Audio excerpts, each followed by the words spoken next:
ట్యాక్స్‌ని shift చేయుటకు మొదట masters మెనూలో ఉన్న ట్యాక్స్ షిఫ్ట్ సెలెక్ట్ చేసుకోండి.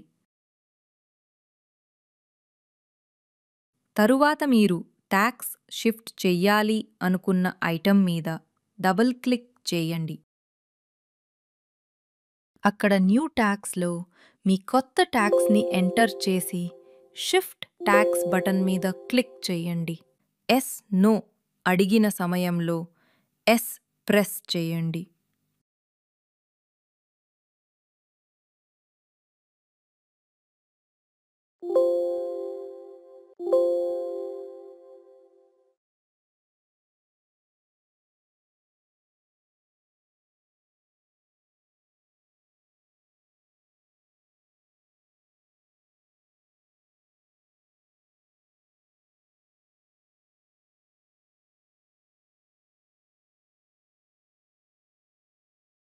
మనకు కావలసిన అన్ని ఐటెంల యొక్క ట్యాక్స్ చేంజ్ చేసిన తరువాత క్లోజ్ బటన్ ప్రెస్ చేయండి.